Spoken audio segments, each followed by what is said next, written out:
Welcome back to America Right Now. I'm Tom Basile. He is second in line to the presidency, but Americans are still getting to know him. In an era of social media mavens masquerading as members of Congress and loud voices on the political extremes driving much of our policy conversation, he's taking a different approach, bringing a style and a substance to the job, all his own.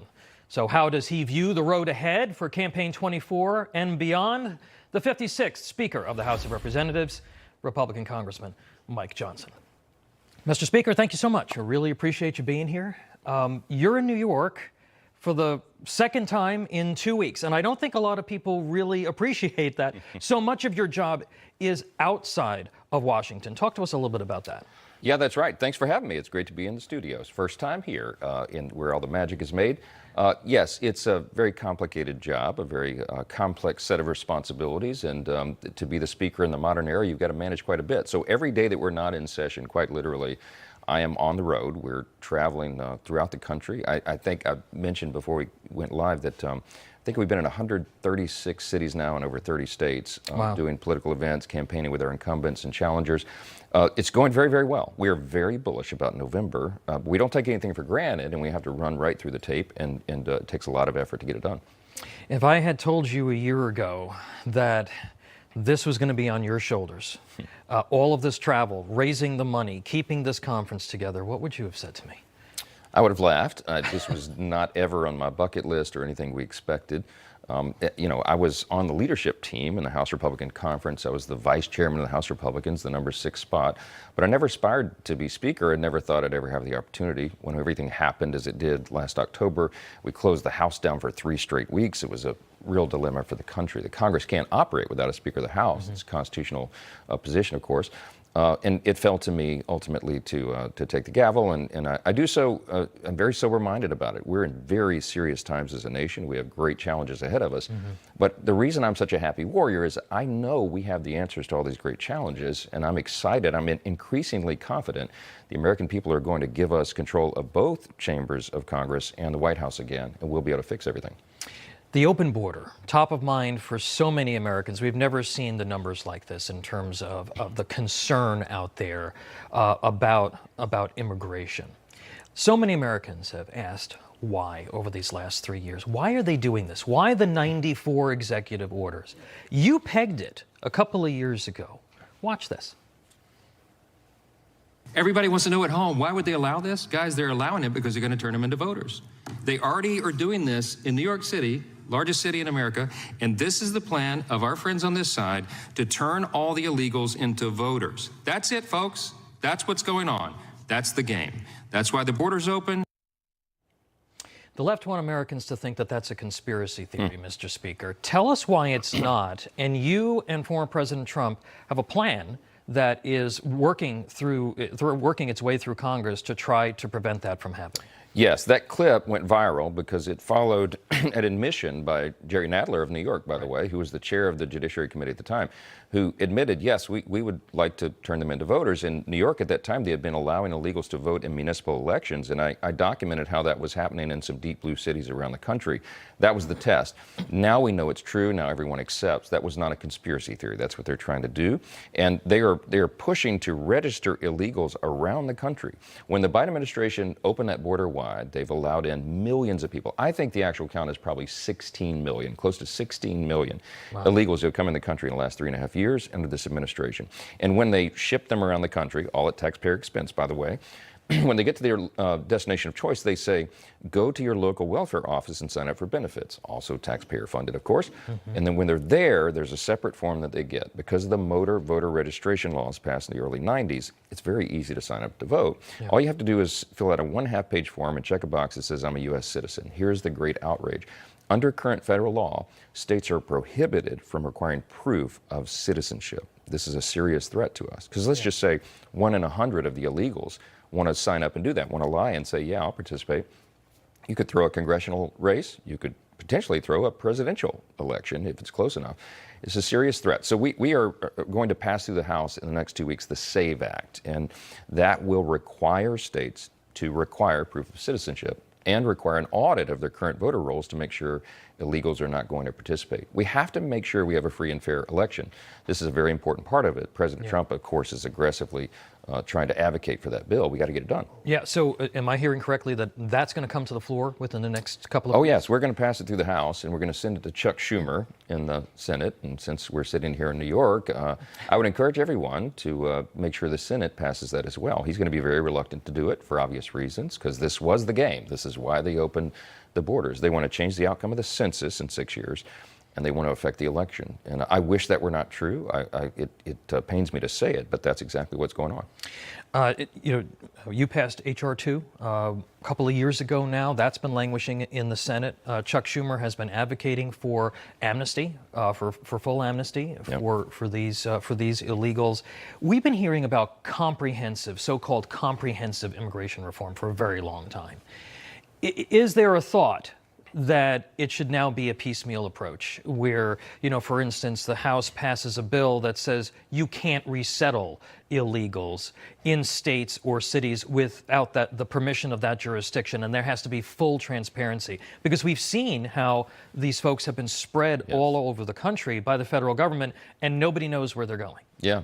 No, you're asking a very important question. Strategically, I've been in Congress for a little less than 8 years. We worked on comprehensive immigration reform very aggressively, 2018, 2019, put a lot of time into it. I wrote a big portion of the bill. If you remember the terms Goodlatte 1 and Goodlatte 2, named after the chairman of House Judiciary at the time, ultimately we failed by a few votes to get it done. It needs to be done. The question will be, in the outcome of this election in November, I believe Republicans will be in charge of the Senate and the House. The question is, will our margins be large enough to do one big comprehensive immigration reform package, or do we need to do it piecemeal like that? We must have change, and we must have it quickly and aggressively. We're going to push that.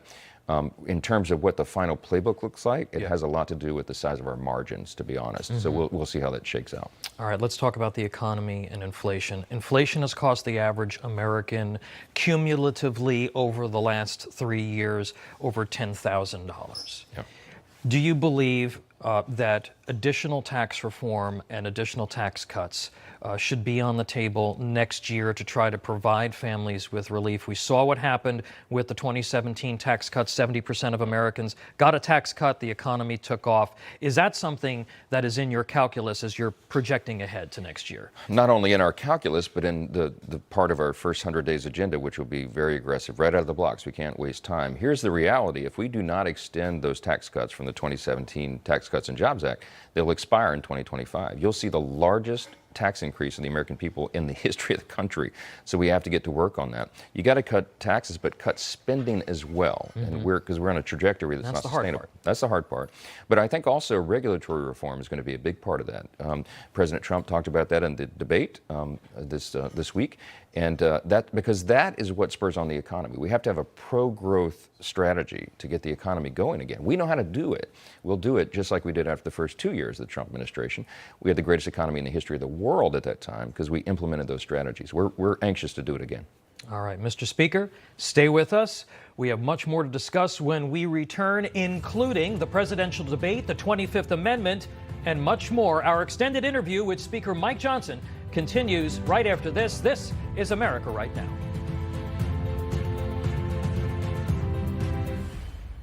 Welcome back to America Right Now. I'm Tom Basile, and we are back with the Speaker of the House of Representatives, Mike Johnson. Mr. Speaker, let's talk about the debate. Yes. All right. Yes. The bar was set very low for Joe Biden, and he didn't quite make it. And those aren't my words. Those are the Democrats. Now, let's watch a little bit of what happened on Thursday night.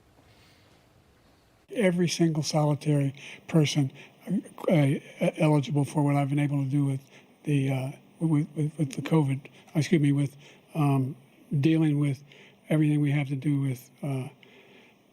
Look, if we finally beat Medicare, there's a lot of young women are being raped by their in-laws, by their spouses. There have been many young women murdered by the same people he allows to come across our border. And I'm going to continue to move until we get the total ban on the total initiative relative to what we're going to do with more Border Patrol and more asylum officers. President Trump? I really don't know what he said at the end of that sentence. I don't think he knows what he said either.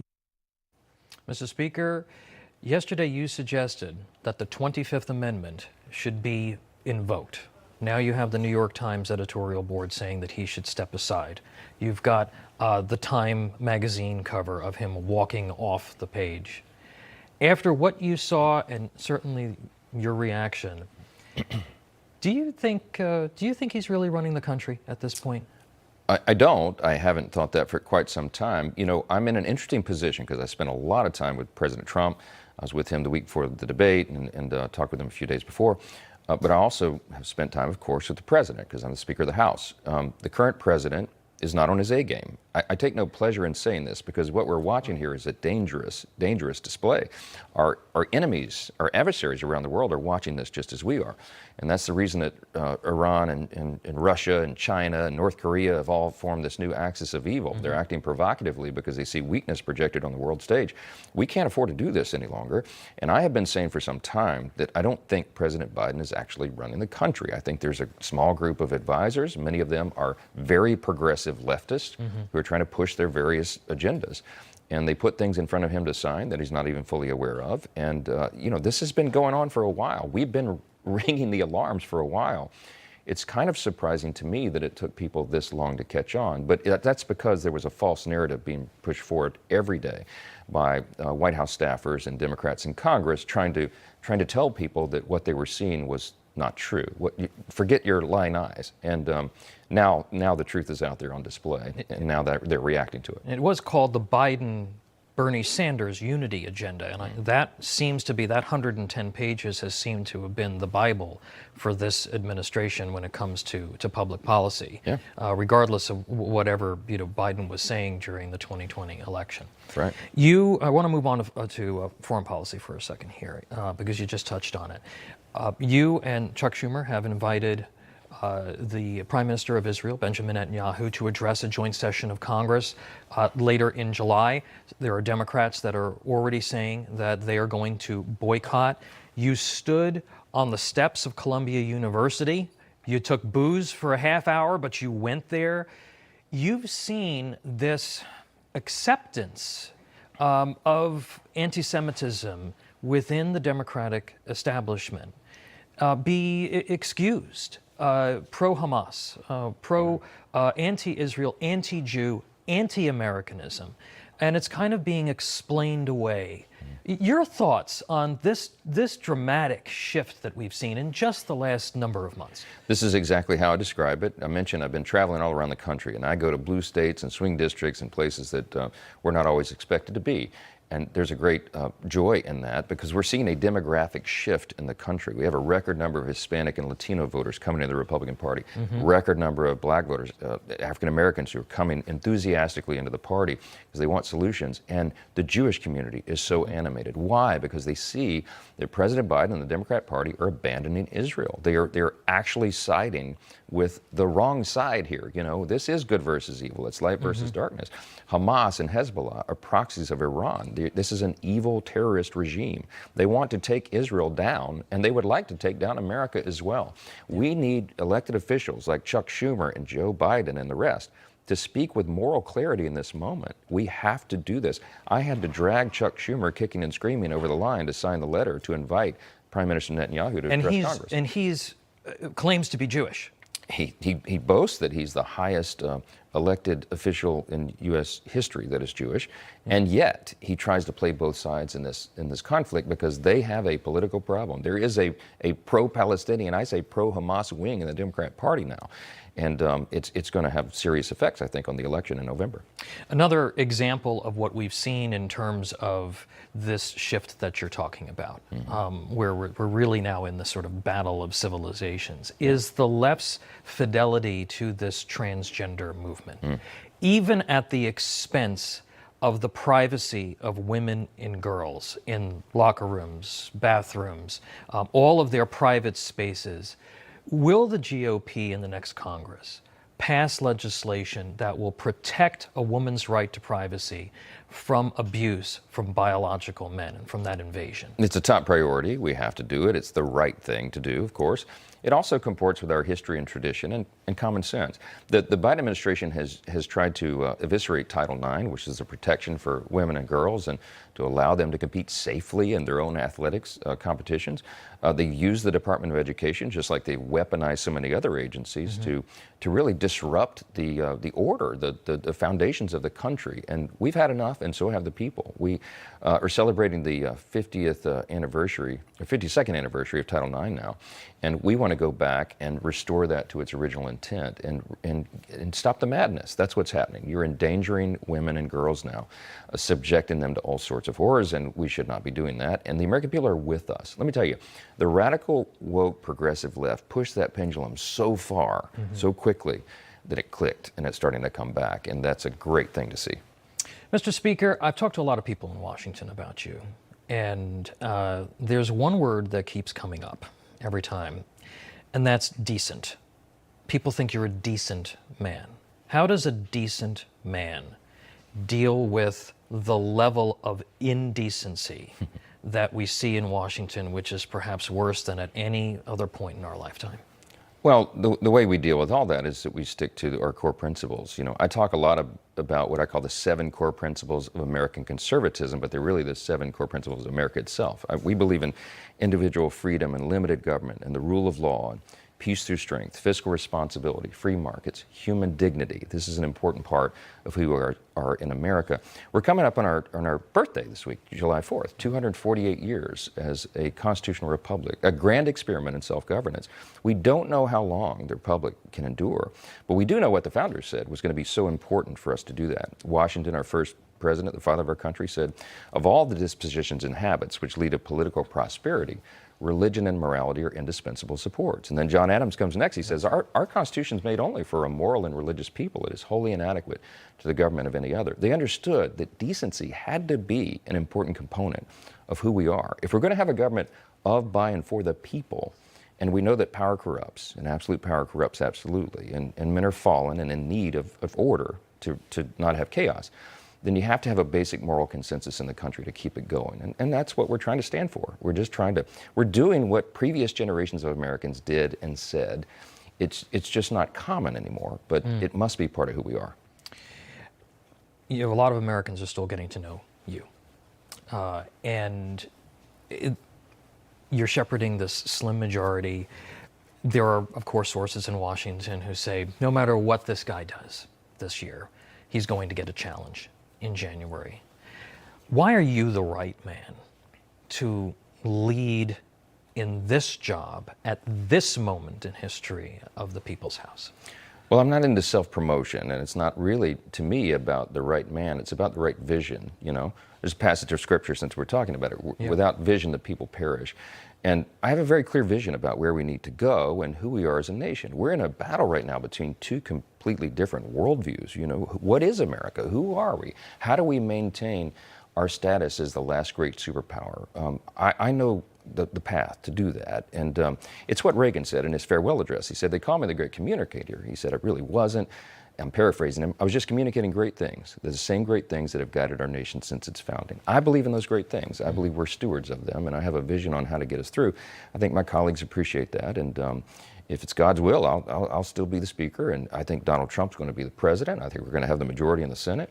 We have a lot of really hard work, very important work to do, and we have to do it quickly. And so we've got to have a plan, a playbook ready to implement. That's what we're working on right now. I'm really excited about the prospect of that, and I'm very bullish on the future of America. Speaker Mike Johnson, thank you so much for being with us. Thank you. Appreciate it.